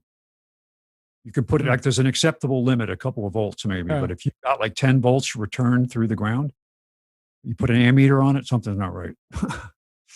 Which, no, but it you was know, it, just yeah. So it was interesting, and yeah, I remember what started me on that brown rod. It was the CB radio back in so the the future 70s. future world is going to be power over Ethernet for everything. Yeah. You're going to power your furnace and your Right. Everything. electric That's heaters it. over the power ju- over Ethernet. It's going to be Yeah. 1,000-watt power over Ethernet. Plug in your iron into the Ethernet port. That's it. You'll just have Right. Ethernet The running in oven house. into the Ethernet it. port. Yep. All right. 919 518 9773. Computers 2K voice on Skype. What Arnie had there, neutral and ground should only be connected in the panel, nowhere else. Okay. Yeah, so that means that you have to have 3 wires running to the outlet. And if the house has only 2 wires going in, You need a you you can need do a virtual wire. unless, to no, create a you know what virtual- I saw a lot of people do? If you have metal conduit, they use that as Yeah, the ground. that, BX or eh, BX. Is BX considered conduit? I don't know. Because As- it's potential because of, you have, it's obviously a single piece of metal that's just in a spiral, but the bonding methods it would use to have a reliable ground would be questionable. And Arnie also adds, it is okay with several ground rods, but they should be connected with a copper wire in the ground. I think they said if you connect all of them together, then it's okay. And I mean, I had Yeah, two. because you should not be letting the ground be a path. Because if that time you turned Oh. on that, you hooked it up to the ground wire, you were sending current through the ground. Yeah. And no, I remember I still have a spool of it. I bought what I was going to do between them. I bought I think it was 4 gauge or 2 gauge. I mean, it's thick. It's like the thickness of almost like a coax cable of copper. And I was going to run it between the 2 ground rods, but it was too far. It was about 50 some feet between them going above the house. And never mind. So one of them is, I know the one that I was using for the antenna is not connected anymore. Yeah, I have a networking story. Okay, let's hear. I remember I said I bought a used router over at Habitat. For Yeah. $2 or $3. It was a Netgear WND 3700, which is a gigabit switch, dual band N. It was before AC, N900, something like that. But what I liked about it is it had a USB port. And I was playing around with it, and I didn't like the interface. It's just and I upgraded it to the latest one, and because it added the AP only function, and all that did was just turn off a few things internally that I would rather have turned off manually. So I upgraded it to DDWRT, Yeah. and it was a 2-step procedure because they said the original version 1 of that router, the factory partitioning of the memory was not such that you could take the entire DDWRT load and put it into that partition. So the first version of it, I had to get a 2016 version of DDWRT to upgrade it. Then I could go to the latest one. And it works. It was great. That whole process was, really without any issues. The biggest issue with doing this, if you have an older router that's kind of slow and clunky and all that, upgrade it to DDWRT if it's supported. And the thing is like fast as lightning now. The interface is fast. Everything responds right away. You can turn on features without having to reboot the router. There's some really nice things about it, but it works great now. What I wanted it for was the USB hosting, and that just worked. It was a two-step process to enable a drive I connected, and next thing you know, it uses a Samba server, and the Samba will give you the support you need for a network attached drive. Mr. Phillips. Who? No. That's him. Where? It still looks like you. Well, that's a good thing. Yeah. How are you? Any better, I'd be on vacation. Look how fast he pulled up that lower third. Boy, is Amnon on ball or what? What's up, Mike? I don't know. Just sitting there wondering what's up, Amnon. We went down a rat hole talking about power for a while there. GFIs and all kinds of things. Ugh. Anyway, so you're happy with the purchase, Spence? Yeah. Oh no, for what? Yeah. I think, what did I pay? $2 or $3? Yeah. I bought an old router over at Habitat, and I upgraded it to DDWRT, and using it now as a network drive appliance to connect the USB drive. Is it 10100 or 1 gigabit? It's 1 gig, which is nice, but it's not. But here's the bad part about it. It's not USB 3. It's USB 2. Yeah, not everything is USB 3 that ought to be. I mean, yeah, but it's still, for what I'm using it for casual over the network backups, or I used Second Copy, which is a real time utility for just writing when a file is opened and changed. As soon as it's closed again, it saves it and updates it and it's all in the clear. You don't have to open a file to get to it. So it's a nice way to back up casual files that they open. Yeah, I got what do you call it? Synology NAS. Oh, that's nice. And I got the cheap one, which wasn't a mistake. What's the difference? Well, y'all could explain it a heck of a lot better than I can. My technology knowledge has taken a nosedive, I believe. But I said, what the heck? I just want to back up with a second drive in it. So I got the 2 drive model.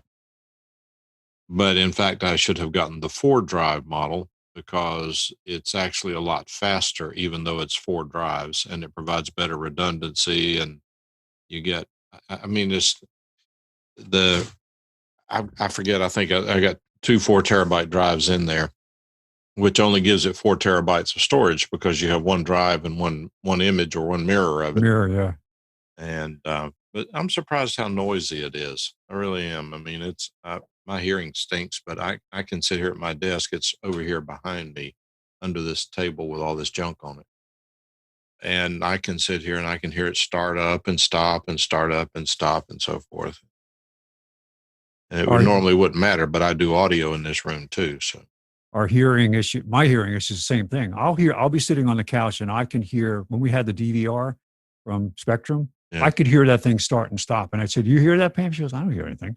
Yeah. But even with my bad hearing, I could hear stuff like that, lower frequencies and noises like that. I can hear the air when I'm sleeping in bed. The air conditioner compressor comes on. I can hear it. Yeah. I can't hear the microwave beep, but have you ever had a hearing profile done? Oh yes, and I have a big dip in both ears. I have dip or roll off. I don't know.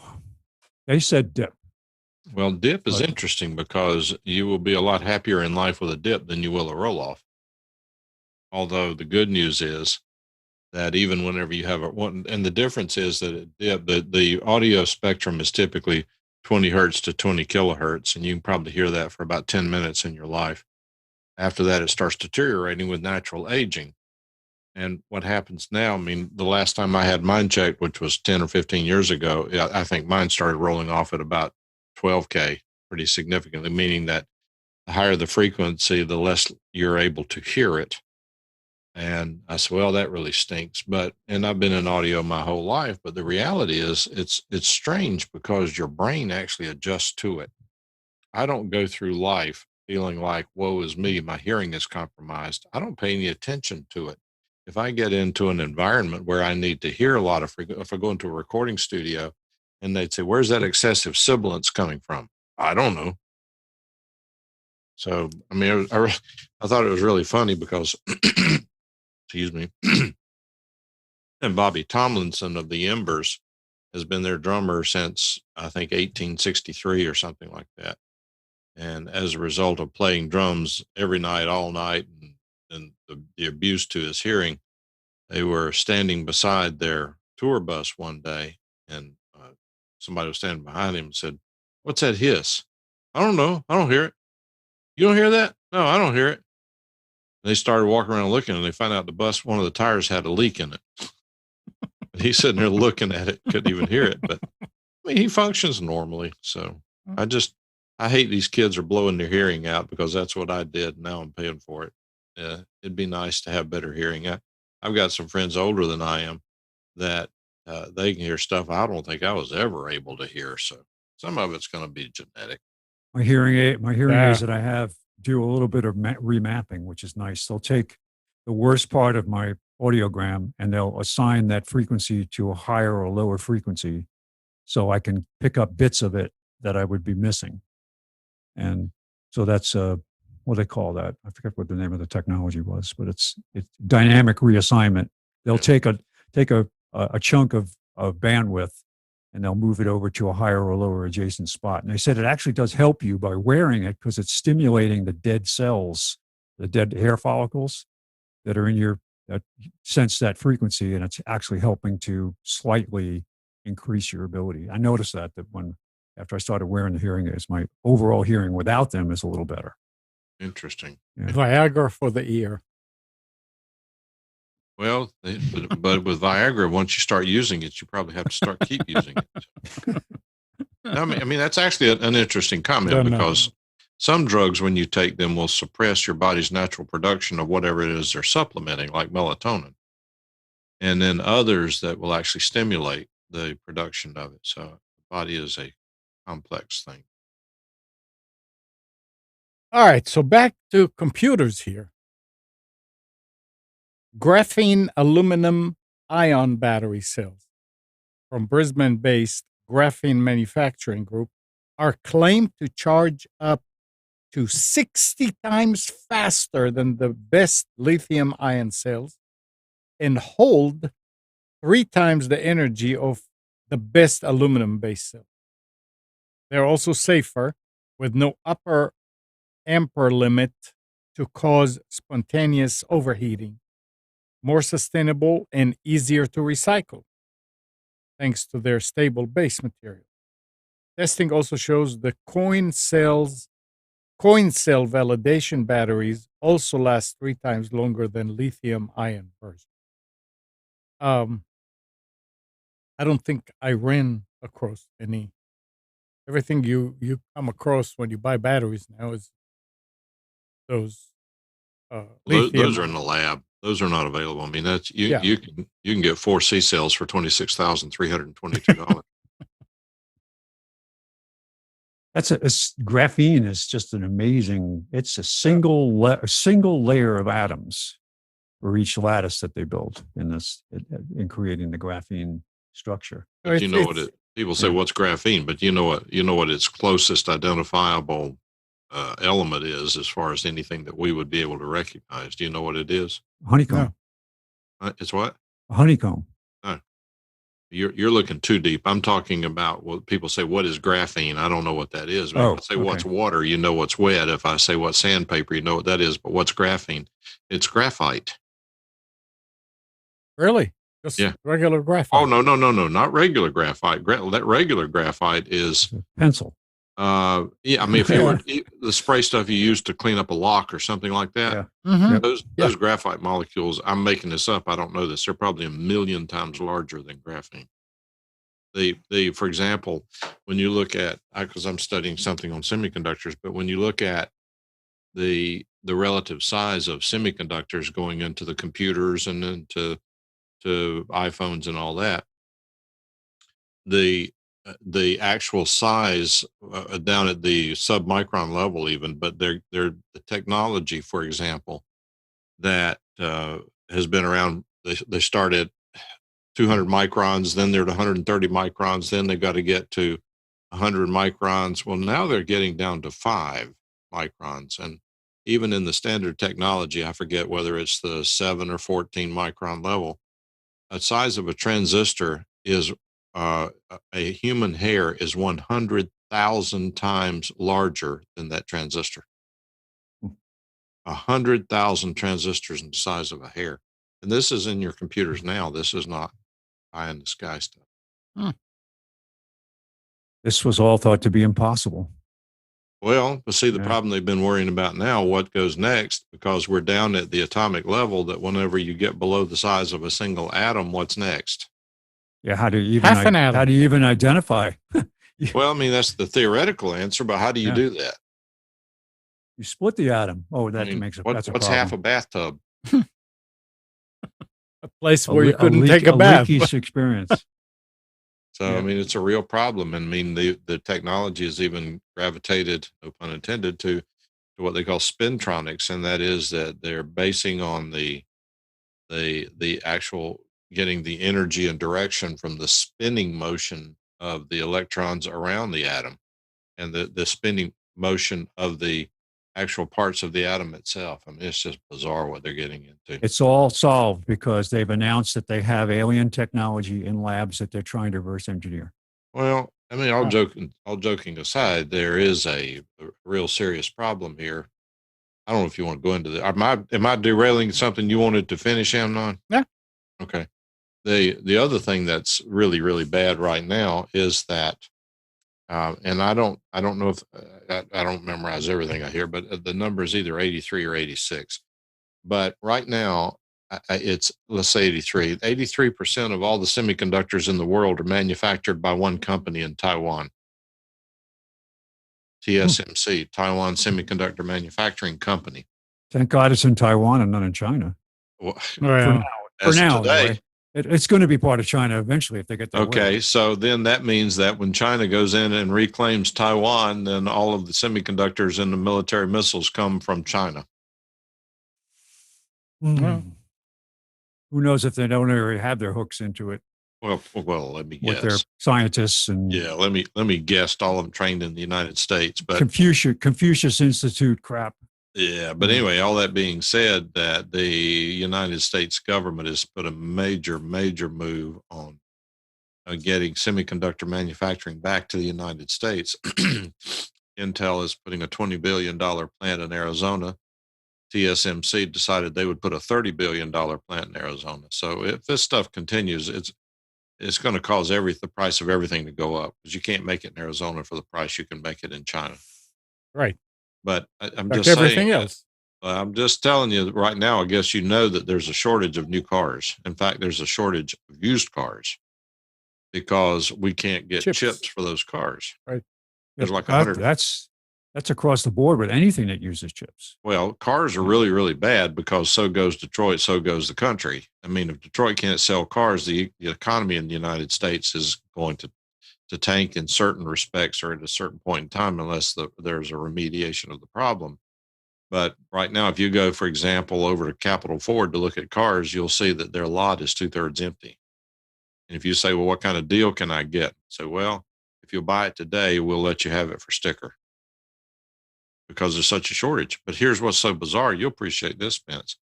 What's so bizarre about it is the situation is that the rental car companies, after the pandemic hit, they said, we don't need to be sitting on all these cars. They sold a lot of their cars, which were used.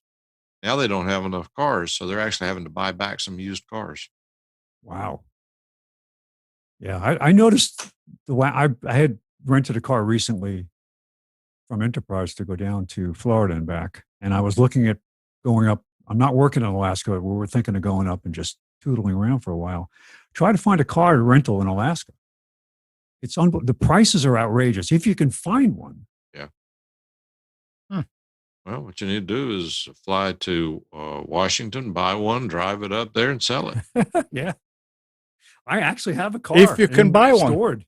That's right. You do have one up there. I do, but I don't know if I trust it on, just not driving it around town. It's an old Subaru that leaks oil. Take it to get somebody to fix it. Oh, it's the guy who I bought it from had the estimate from the local Subaru dealer. They wanted $3,000. Well, that's no money for you. Go ahead and lay it out. 99 Subaru. I don't think I'd invest. Well, you say that, but then if this mess continues very long, you'll be able to get your money back in a heartbeat. That's probably true. Although me pouring oil into it once a week, I didn't really care. Yeah. So, but some people say it's actually good for a car to do that. Because it's always refreshing Yep, oil. so, Yeah. yep. You agree with that, Amnon? Yeah, that's what I used to do. I had loosen the drain plug so you'd have to pour oil in it every week. He put a gate valve on it just to open and close it. Oh. I had a 58 Chevy that I bought for $50 that I had to pour quart of oil in it every day. It was so bad. The blow by and leakage and all that stuff was so bad. It had no floor. I mean, it was a great car. It was cool. But I would just literally go to work, which was about 30 miles away, 60 miles each way during the day, and a little driving at night. I had to put a quart of oil in it every day. But quart of oil back then was 35 cents. Mm-hmm. Those were the days. 6-cylinder, 3 on the column. I was looking at the tag on my car to see when it was time for me to change the oil, because it's been so long since I've had that done. And when I looked up, I've got 2 more thousand miles to go before I can change the oil. It was due on March 1st. All right, so listen to something about the Amazon here. I don't know how many people used it. Amazon is shutting down its standalone Prime Town delivery app. You can order groceries, things like that in 2 hours. With its speedy 2-hour delivery option moving exclusively into the company's main app website and website. The standalone Prime Now app and website will be retired by the end of the year. So if you're using Amazon for Prime Now,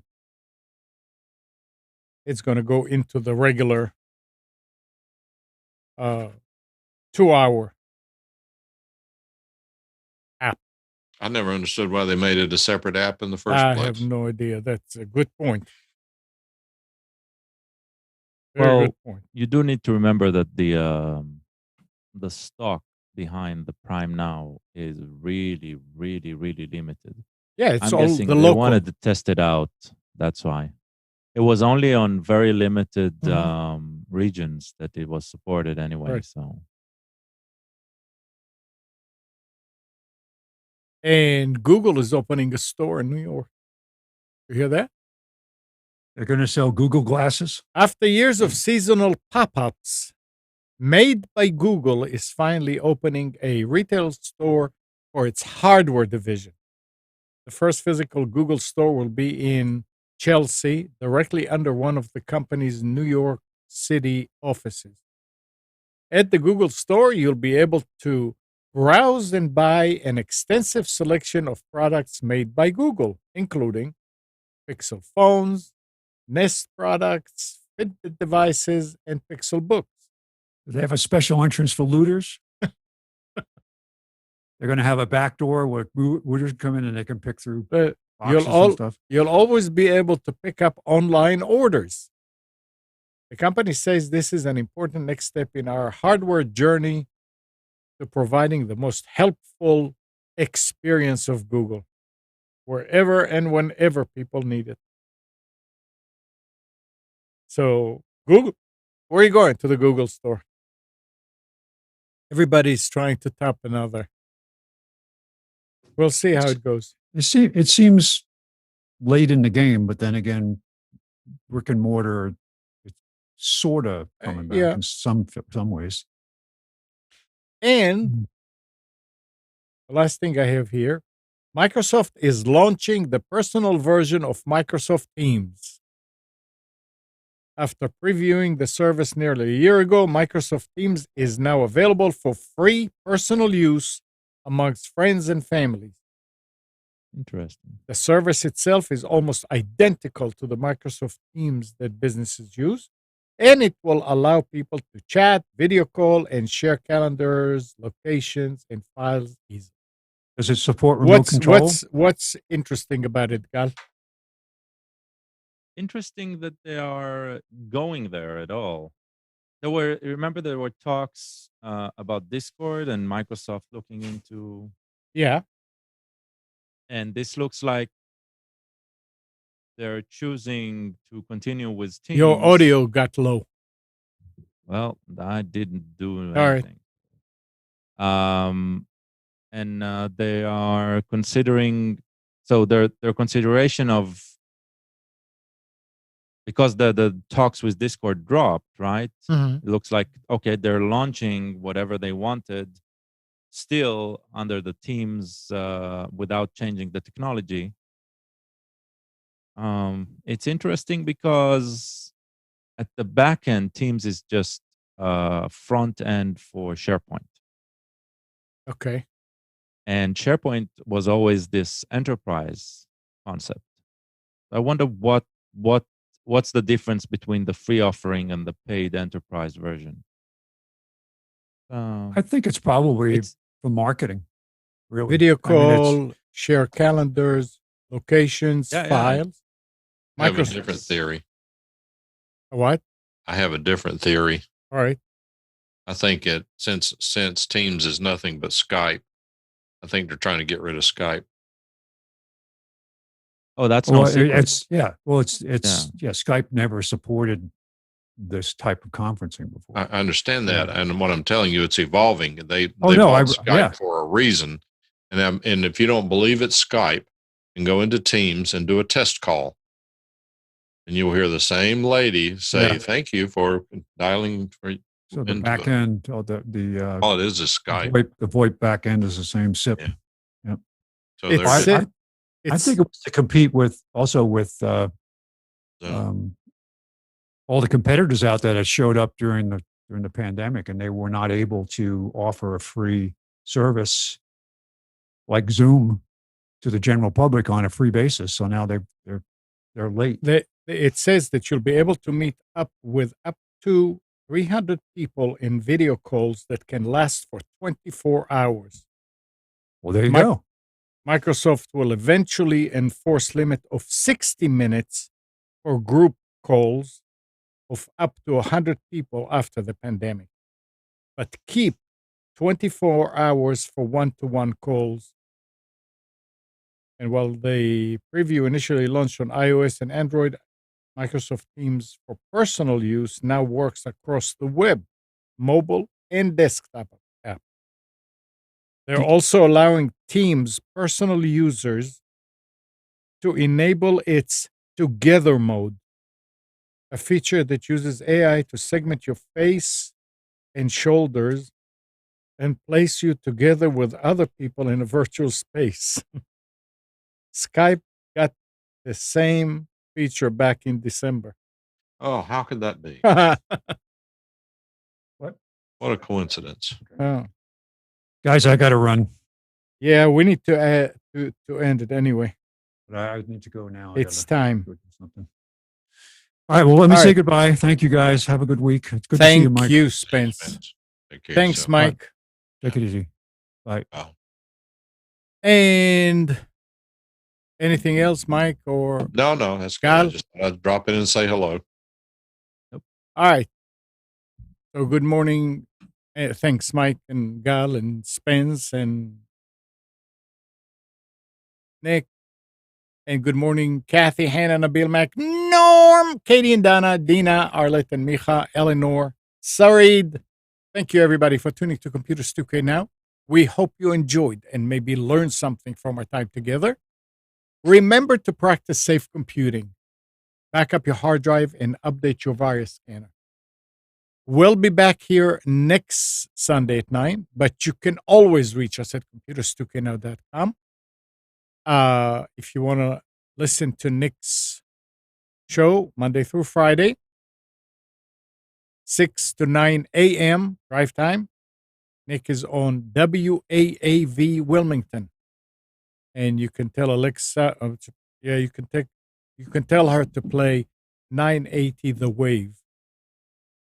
And Tuesday, as usual, Nick and Brian are doing the Infection podcast on Twitch at 7 p.m., a program for survival games. We'll see you next week. Bye-bye.